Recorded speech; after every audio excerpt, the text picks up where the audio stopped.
Hello everyone, my name is James Rangan and I'm here today to try and in a video here show you how you can get FSLogix Profile Containers up and running and working in about half an hour or less, I guess, or 25 minutes was the challenge I set myself. I may have to change that depending on how long it takes, but in a short period of time.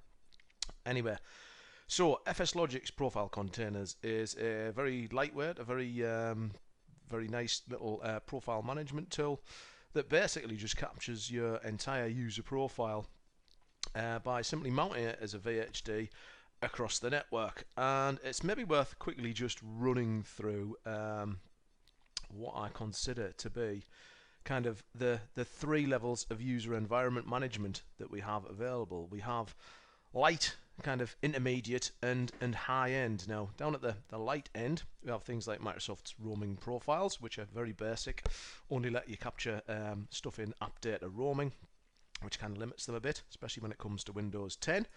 We have FSLogix Profile Containers, which we're going to talk about today. Microsoft UEV, which is an XML-based method of doing it that Microsoft recommend people use for legacy desktop apps. So they're the simpler ways, and obviously we're going to talk about FSLogix today. Pretty lightweight, not a lot of extra features attached to it, but it's a case of choosing the right tool for the job. You also have things like Sense and Liquidware Labs Profile Unity, and now Citrix UPM, now that they've acquired NoScale, have a kind of a mid-range combination as well with the profile management and the policy piece, which is called Workspace Environment Management. So these kind of solutions, there's quite a few more in this space. I'm not deliberately leaving others out like Amidio and things like that. They sit here as well. They're kind of the mid-range ones that give you a few more policy tools and, you know, let you deploy drive mappings and printer mappings and registry entries and things like that. So they give you a bit more granular control over the user environment, and also obviously probably cost you a little bit more in terms of software licensing.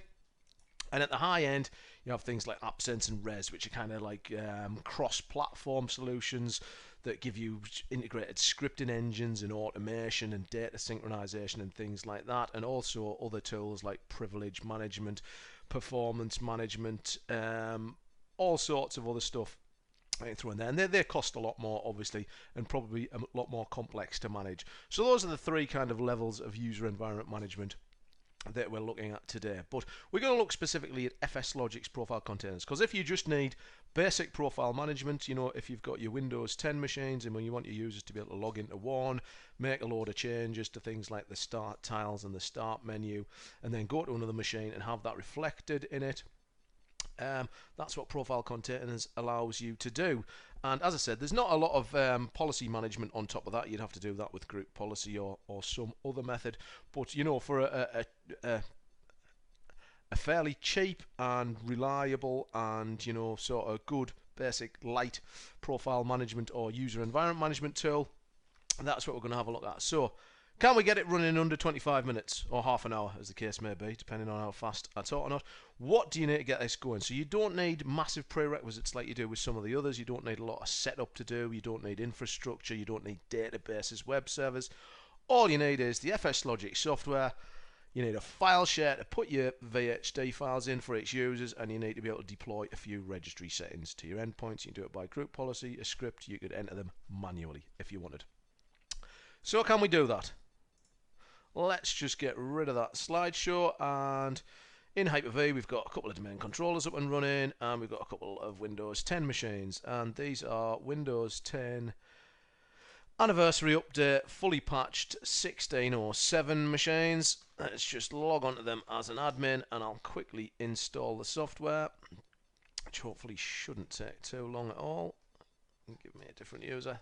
I do have a terminal server running in the background here, which is chugging away doing some updates, unfortunately, so it might make things run a bit slowly. So anyway, these machines have been fully patched as of today, and if I can get that start menu to respond, we shall literally just hop across to a file share where I've already downloaded the FSLogix software ready for installation. Do the same on the other as well.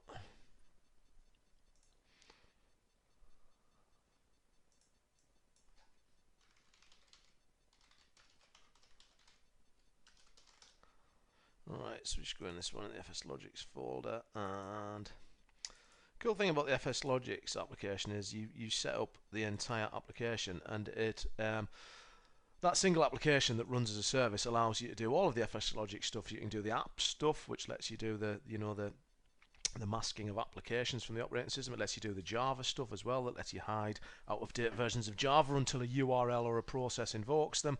And it also now has the Office 365 containers as well, which is another feature, hopefully, whoops, wrong subfolder, that we will delve into in a future video, because I'm trying to pick my YouTube channel up a bit now. So let's just quickly install the trial version, because you get a 30-day trial free. And we should get an admin request, and it literally just goes off and does what it needs to do.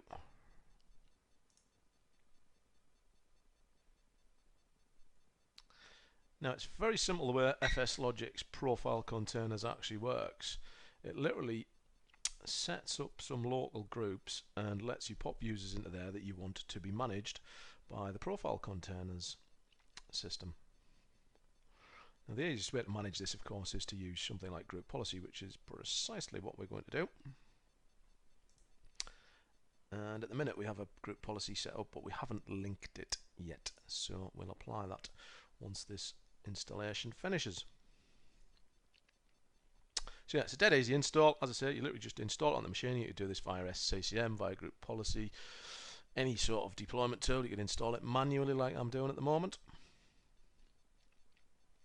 Doesn't normally take this long to install. As I said, it's because my little old lab has an RDS server in the background there chugging away. So that one, the install's finished, and we'll just go and see in the local user manager that we should now have a bunch of groups have been added.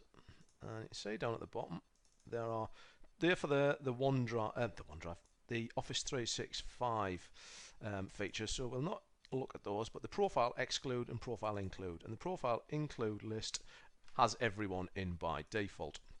So the easiest way to populate that group would be quite simply to use a group policy object. So let's just link enable this group policy object. Basically, if I quickly edit this and show you what's in it, it has a bunch of registry keys. First of all, these are the ones that you need to deploy at the machine to actually make the stuff work. You have one called enabled, dword value, which either is 0 or 1, 1 for enabled, 0 for disabled. Size in megabytes of when it creates the VHD, the default size we've currently set to 1024, so a gigabyte. And then the location, which is a multi-string value, you need to remember that bit, and we've pointed it at our domain controller file store profiles, and that's this share here. There's a load of stuff in there at the minute which is related to user profile disks and mandatory profiles, but it's going to use that same file share when we enable it. So it's a simple case of that, applying that group policy object to our workstation. So let's just give it a quick bump to make sure it actually gets the group policies applied.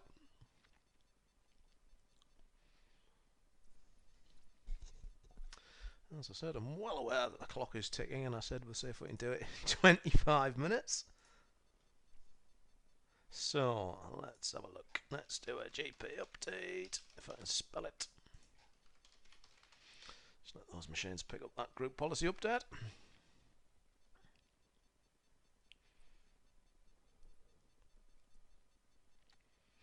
I think remember when we capture things in the VHD file for FSLogix Profile Containers is that it captures everything, the entire %user profile % folder. It doesn't just do app data or anything like that. So it captures absolutely everything. If anything writes to local app data, it'll capture that. Let's just check that that policy has now been applied. And yes, sir, there it is there. So we should now say that this profile include list, one thing I forgot to show you there, part of this group policy object also uses a group policy preference for local users and groups, and we've told it to take that group and add 3 user accounts. So those are the ones, JRankin, JRankin 2, JRankin 3 should now all be managed. When the user logs in, it should manage them for profile includes, and there they are, populated in there. So we know that's all gone through beautifully. So it's, if we check the registry as well, let's just check the registry.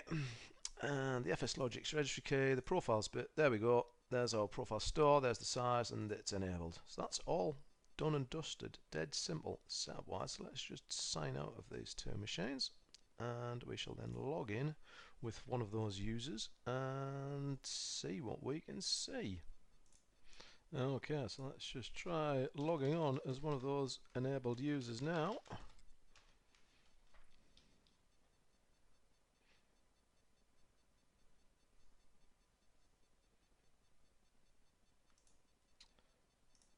So if we look in our file share here, we should see a folder has been created with the user's SID, and handily it appends the username to the end as well. So that is creating a VHD file in there of the default size of 1 GB with all of the user's data in there. So let's see what I do. Now the important thing to remember also is that if a user, when you configure this, if the user already has a local profile on the machine, it will then ignore the profile containers setting if there's already an existing profile. So you have to make sure that there aren't any profiles on these machines to begin with. So that's just a little gotcha to be aware of.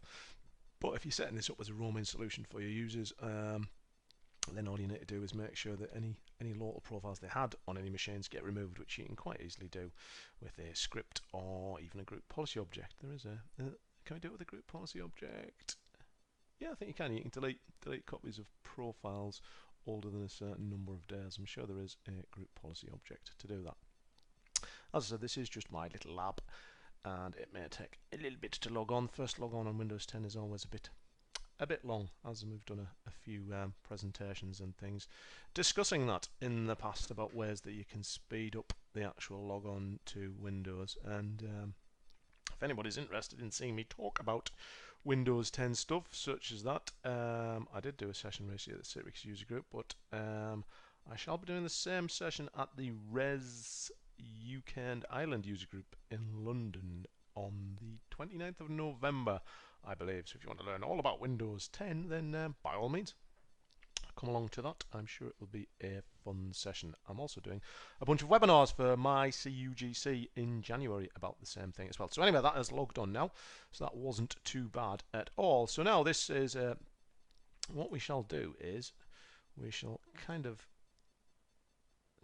change the start menu around a bit in pretty much the same way that a user would do when they first log on, when they want to set up everything the way they want to. So let's just give this a try. So the user comes along and says, I don't want all that rubbish on there. I want to set it all up the way I want it. So imagine our user puts all that on and says, what shall I pin to my start menu? Let's just pin something like PowerShell on there. Maybe, what else shall we chuck in there? We don't really need to do an awful lot of stuff. Stick something randomly on like component services. What else could we put on? Actually, I know I've got file share somewhere with a couple of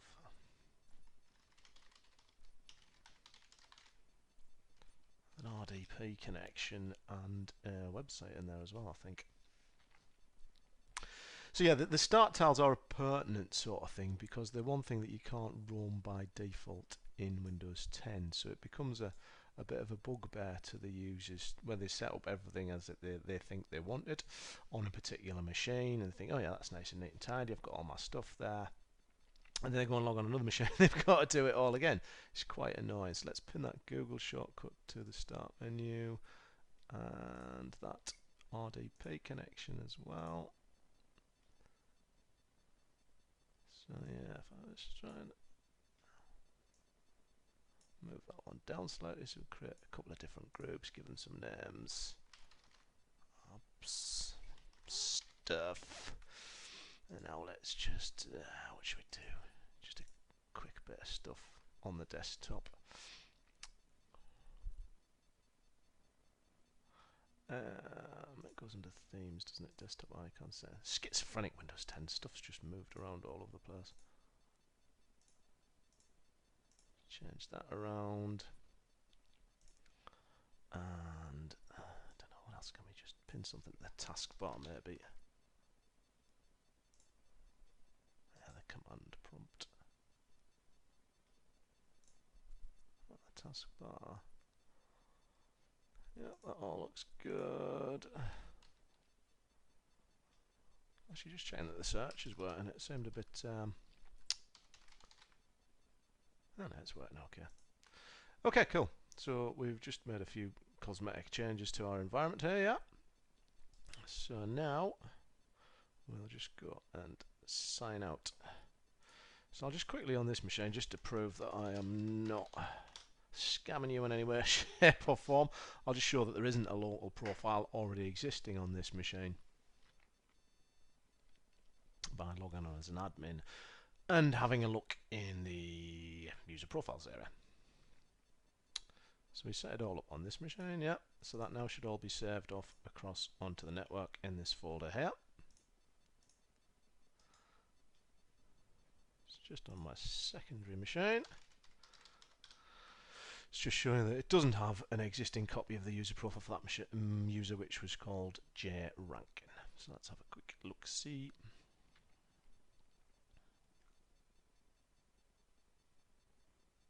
So nothing on there, so nothing for J Rankin. That's the admin J Rankin account which we're using at the minute. So hopefully, he says, fingers crossed, we should be able to get it on this machine. The user profile, that is. Let's have a look. J Rankin, and can I get the password right? No! You know, whenever I'm making a video, you always get at least one password wrong, don't you? Right, so let's just pop login onto this one and see if those few changes that we've made have persisted. That's it. It's capturing the entire %user profile folder, so it should drag more or less everything across that is set up in the user context.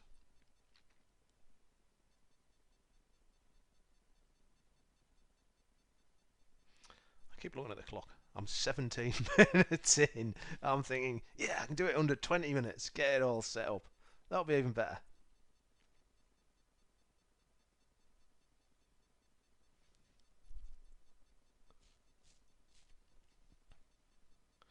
One of the annoying things about Windows 10 is that a lot of people turn off that sort of first log on animation sort of stuff, and that's the bit that literally gives you a bit of feedback. Anyway, so it always seems like it's taking longer to log in, is when probably that was about 30 seconds or so, but it feels like a long time because there's no progress bar. Right, so we've got all the things on the taskbar there that we had on there, and let's have a look at our start menu.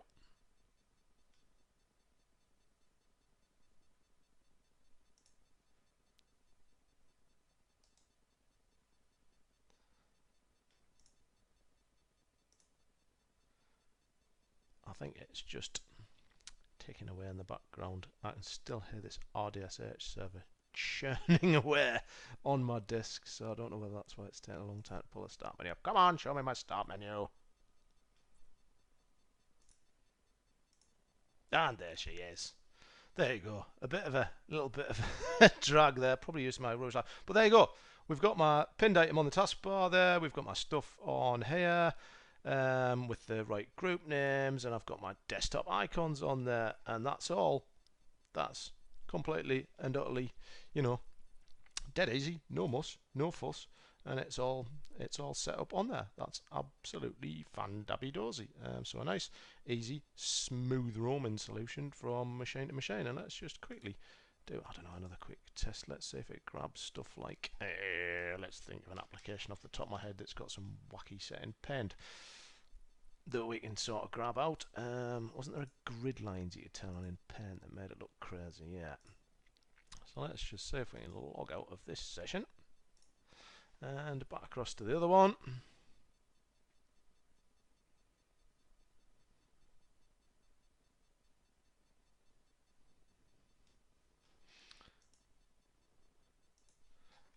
And log back in over here.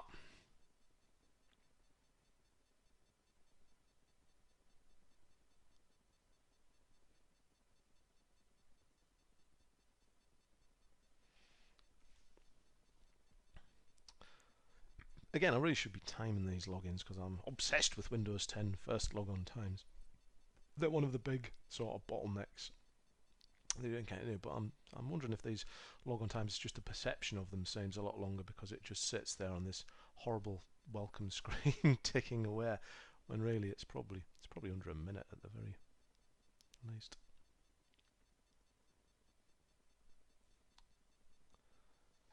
So let's just give it a second to kick everything back up like we did with the one before.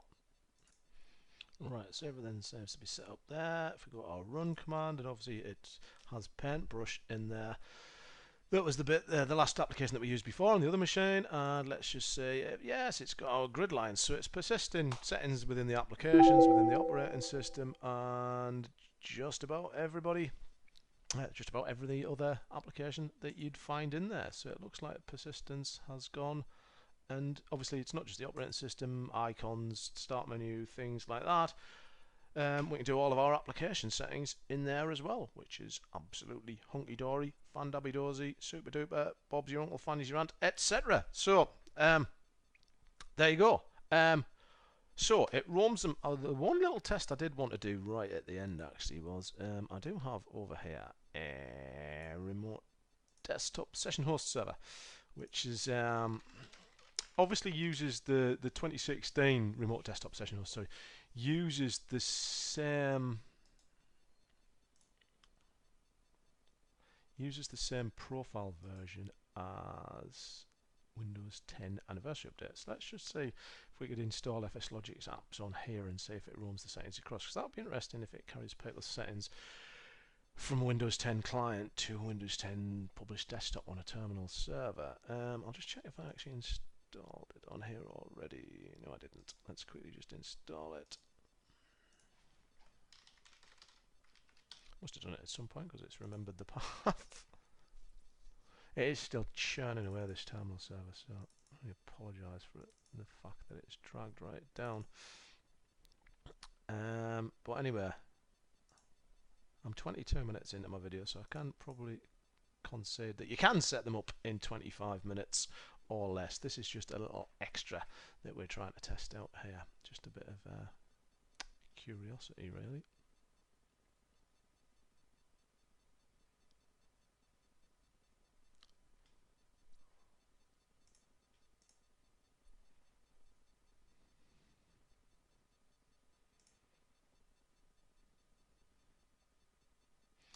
Now we make sure that the GPO actually applies to this machine as well. Oh, I've already enabled it, so that stuff should all be on there.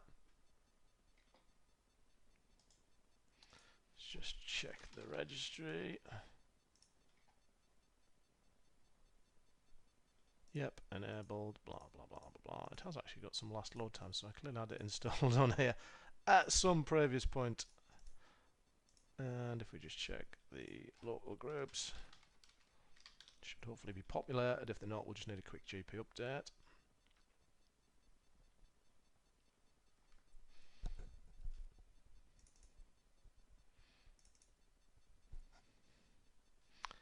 Come on, I've got some work to do in 20 minutes.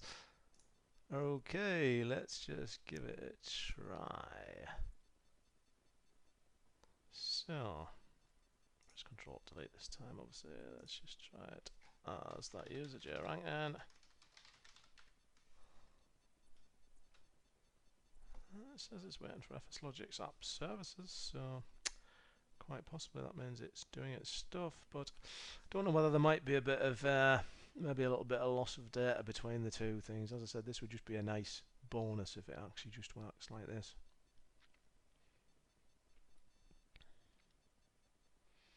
Oh, we're 24 minutes in and 14 seconds. I've already proved it works on Windows 10 anyway. I don't know why I'm sat here thinking that I need to keep under that 25-minute counter.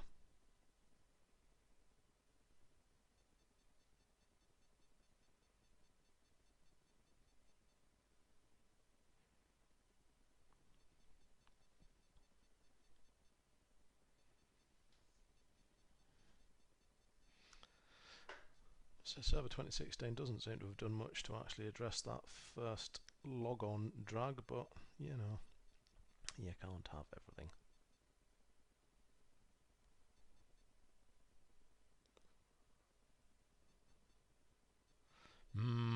doesn't look promising.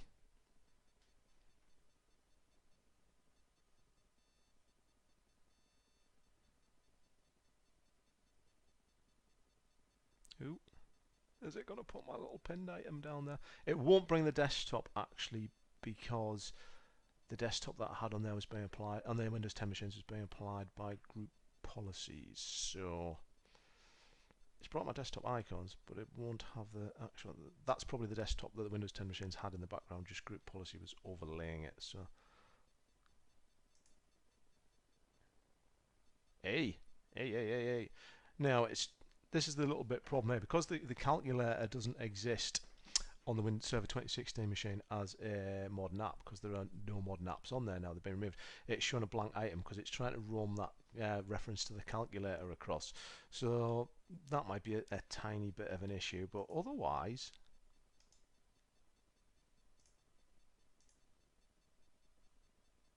go on, show me those grid lines. Yay! So it pretty much works, apart from that little discrepancy with the modern apps, which obviously is going to be there, because for the simple reason the modern apps aren't present on that machine. Then it seems to work on Server 2016 as well. So our user settings have roamed across there. Obviously the desktop is different because the one on the Windows 10 desktop was being deployed via group policy. Well, so there you go. The things to remember about profile containers is you can't go cross-platform with them. You can set up a profile container for like Windows 7 machines and a different profile container for Windows 8. So if a user logs onto two Windows 8 machines or two Windows 7 machines, the settings will persist between those, but you can't take the settings from a Windows 7 machine across to a Windows 10 machine or a Windows 8 machine. Similarly, between 15.11 and 16.07 versions of Windows 10. You would have to set up a version 5 and a version 6 profile. Obviously, there's not a lot of advanced features in there, such as you'd find with the mid-range or the high-end profile management tools out there, but that's the whole point. This is just a nice, lightweight, basic, easy to use. You can drop it in, you can deploy it in 25 minutes, as I've shown there, and I now have roaming between my Windows 10 clients and my Server 2016 RDSH, and there's no infrastructure required. It's a fairly cheap product. And what's not to like, really? If the right tool for the job is something like this, something simple and light and easy to use, then by all means give FSLogix Profile Containers a whirl for your roaming capabilities. And if you wanted any more information about them, or you wanted a trial, or you want to buy them even, you can contact myself either by comments or go onto my blog, which is called The App Sense Bigot, has my contact details on and things like that, because we are an FSLogix partner, because as I said, we believe in the right tool for the job. So if this is the right tool for the job that you have at hand, then by all means give us a shot. So hopefully that has been very useful. I have hopefully proved that you can have profile management set up and running from zero to fully working in your environment in under 25 minutes. So thank you very much for listening, and have a nice day.